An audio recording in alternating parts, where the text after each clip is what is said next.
Hello, everyone, and welcome back to the Laughing Empress Read Aloud. Today is a very exciting day because guess what? We are on the last chapter, chapter 33, The Empress Supreme.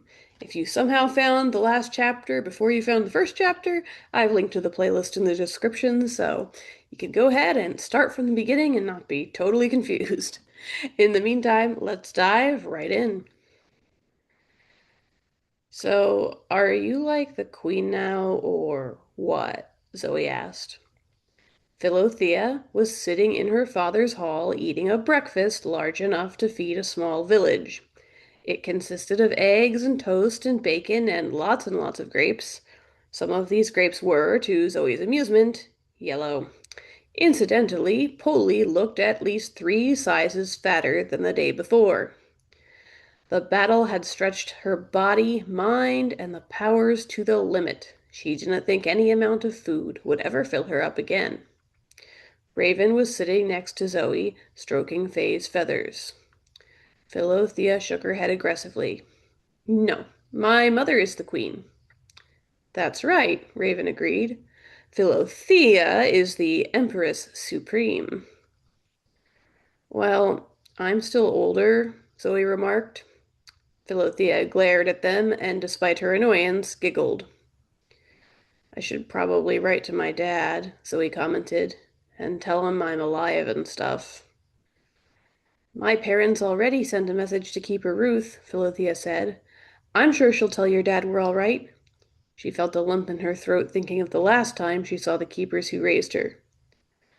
I hope they're all right, she added.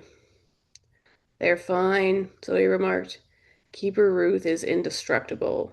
She's been alive at least 700 years. Do you really think Zeno could have taken her out? That comment sent Philothea into a fit of hysteria. Yet it also made her heart sink just a little. Her whole life she had wanted nothing more than to find her family. Now that she had, was she losing the family who raised her? She chomped down on her lip.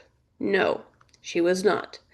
They would always be her family, whether in the same home or on the other side of the world. Zoe especially would always be her older sister, no matter what happened.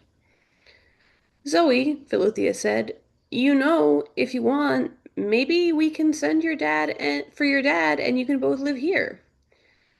Zoe drummed her fingers on the table thoughtfully. The thing is, Zoe began, now that you're all settled down and whatnot, I was thinking of becoming a keeper. You? Raven scoffed, raising an eyebrow. What? Zoe questioned. You don't strike me as particularly devout, Raven remarked. Philothea had the same thought.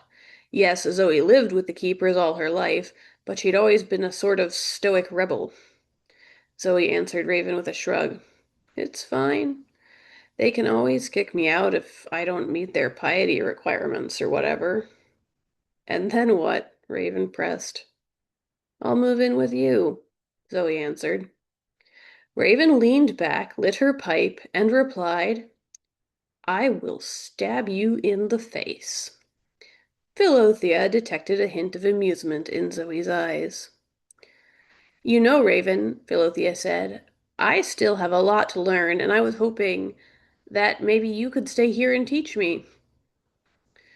They are far more powerful than me, Raven answered. And you have your mother back now. I know, Philothea answered, and she'll teach me too, but I really need an unbiased teacher. I am extremely biased, Raven remarked. Biased against everyone. Perfect, Philothea giggled. You'll offset my mother's favoritism.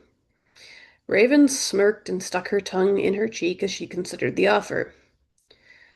I'd be so far away from my family, she mumbled. Yes, I'm definitely in. Philothea rolled her eyes. Raven was doing it again, pretending to be a self-interested recluse who hated everyone. Philothea wasn't even going to try and correct her this time. Her hope was that maybe the Holy Creator was working in Raven's heart in some way Philothea couldn't understand. Zoe's sudden career choice was evidence he'd already been at work unseen. She giggled a little as the unpleasant thought of her elder brother came to mind. She hoped and prayed that the Holy Creator would set to work on him too. After all, if he could make a giggly girl into a war hero, surely he could soften the heart of a tyrant. Whatever you're doing, Philothea sighed in her heart, please keep doing it. Afterward.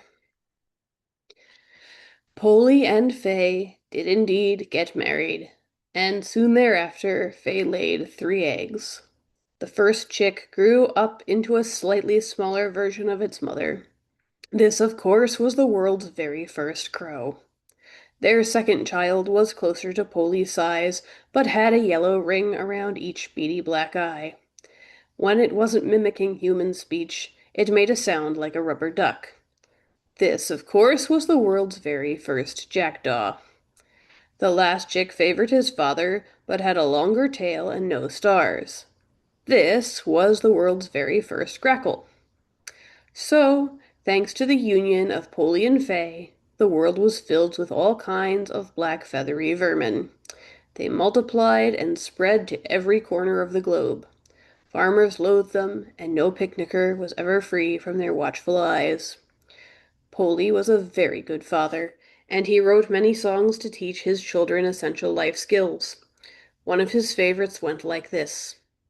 Dodging watchful human eyes is the way to claim your prize. People food is yummy sweet, and if you're fast, you too can eat. As time went on, his descendants developed variants.